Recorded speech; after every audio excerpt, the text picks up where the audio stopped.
Tommy and I want to figure out today, is a plug-in hybrid a better option than a full EV? And to do that, we have this Lexus RX. Yeah, that's right, Case. This is a brand new, very important car for Lexus because the RX is their best seller. And this is the new 450h Plus, which is a luxury crossover that can be driven on both gasoline or electricity. And talk me through some of the numbers. Yeah, one of the really important numbers there is that you get as much as 37 miles of all-electric driving range.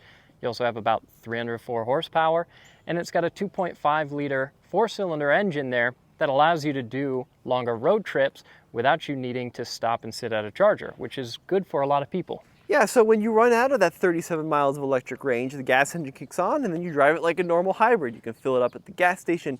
You can charge it up if you want, you don't have to, but this really allows people to commute to and from work, charge it up at home, and save a lot of money by charging at home versus having to go to the gas pump. The other good thing here is that this car is also all-wheel drive, which means you're going to have a bit more snow capability, so it's kind of the best of every aspect. Now let's take a look at the design. This new Lexus RX is more aggressive than the previous gens. You still have this huge spindle grille, but it's not as pronounced. And do you like the look of this car, Case?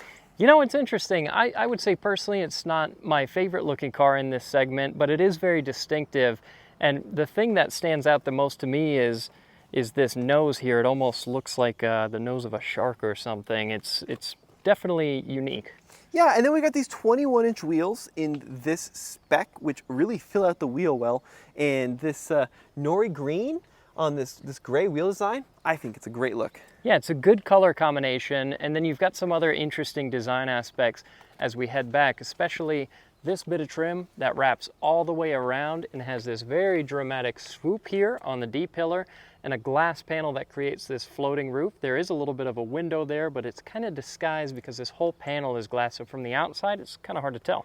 Underneath this cover is where you charge it up at home. It includes a charger, but I would recommend installing a 240-volt charger at home so you can charge it up in a matter of a few hours.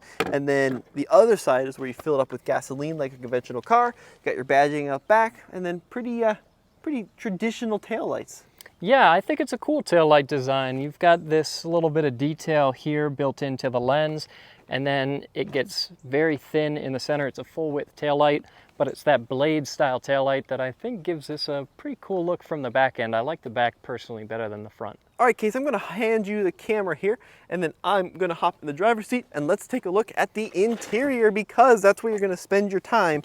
And this Lexus has a very premium interior, but it comes at a very premium cost. So this particular one in Nori Green with the peppercorn interior comes in at $75,330, and then this one starts at $68,000 for the luxury grade, but the premium is going to start closer to $63,000. What do you think? Is this a $75,000 interior, Case? It's definitely a really nice interior. There's a lot here that I like. You've got some cool patterns on the door card as well as here on the seats, and that's even true in the back. It's a little harder to see from a distance, but I like the interior. I like the materials and I like the design. 14-inch touchscreen display with these interesting climate controls that are part digital, part analog. And then we also have a volume knob.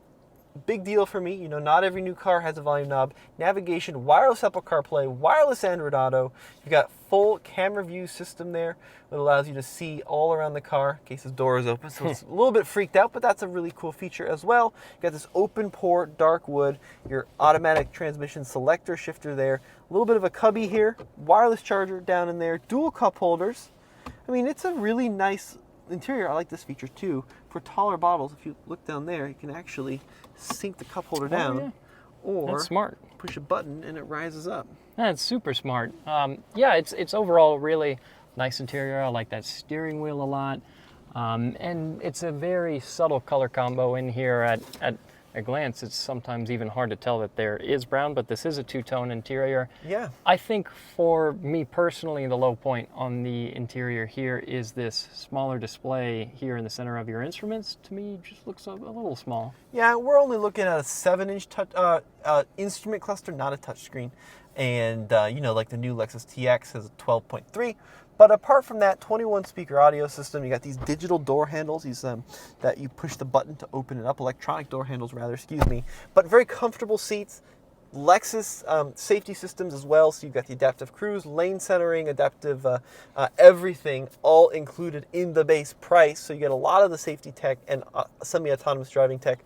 Let's check out the back seat though, Case. Yeah, and you've also, as we move back there, you can see this massive sunroof, which is another really nice thing to have. Again, I mean, in this price range, I would expect that. This is my driving position at 6 feet tall. Really good leg room, really decent headroom overall, considering I'm a rather taller individual. And then so many luxury features in the back seat, including heated seats, ventilated seats, climate control, USB-C ports. You got the sunshades back here. You even have power recline for these seats, which is pretty nuts in, you know, what's not a limo-oriented car. This is like an S-Class back here. Really Yeah, nice. it's really nice. Yeah, really nice. And then the trunk, we got right around 27 cubic feet worth of space behind the second row. Power liftgate, of course. And then we have power folding seats at the push of a button. It is possible to fold the seats down electronically. A little slow, and they don't quite fold flat, but if you've got your hands full and you just want to stick a bunch of stuff in there, that's a nice touch. Yeah, and you do have a lot of space back here. It's a relatively low roof line and kind of a sloped rear end here, so maybe not as much height as you get in some other boxier options, but decent amount of trunk space. A little bit of storage underneath here. That right there is your included charger for the car, and then in this bin, you're going to find your 12-volt battery. So that's where that lives, in the rear of the car. But Case, apart from the 1500 watt power system back here, a very standard trunk area, good size, minus the slope. Yeah, and I if I remember right, I think about 29.6 cubic feet of space behind the rear seats. I thought it was 26.9. 26.9. Somewhere around 27. It's just under 30 cubic feet of space, and yeah, it's a nice trunk. All right, Case, let's get this thing on the road and see if it drives as well as the specs suggest. Now, one of the cool things about this car is pretty good horsepower, over 300 horsepower. Yeah, which is decent. I mean, we were just driving the 500 H, and that has 366 horsepower. So, you know, this is definitely not that, but 304 horsepower is still pretty decent. And the other thing too, Case, is, you know, that 500H we drove didn't have the all-electric range, right? Yep. So this car can be driven, like we said, about 37 miles on electricity alone before the gas engine kicks on, whereas that car can only really be driven on gasoline. Yeah. So this vehicle does offer some flexibility there. From a practicality standpoint, having that all-electric range is just probably going to be more useful than that extra 60 horsepower or so.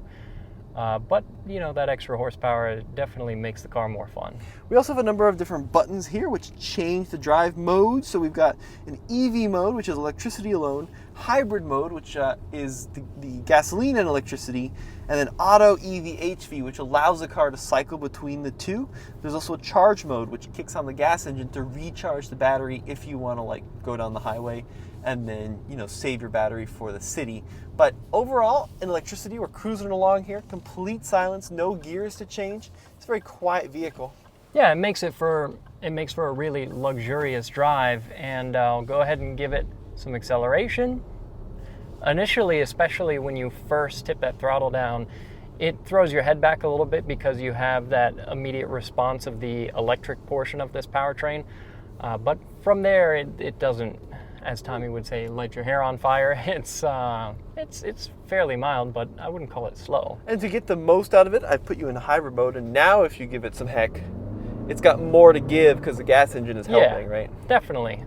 Yeah, it's nothing too crazy when it comes to acceleration, but it's plenty decent. Yeah, pretty good overall, and you know, it's a very comfortable vehicle. The competitors from BMW, Mercedes, Audi are going to be a little bit more sporty, but also a little bit more firm. This car has got a very squishy American ride, which I love for our American roads, where all we do, especially out here in Texas, is go straight. So it's a really good place to hang out. Yeah, and I do like a lot the transition between gas and electric. It's something that Toyota has worked on for a long time, and so it's something that they do well in their hybrid vehicles, is go back and forth between those two aspects of the powertrain.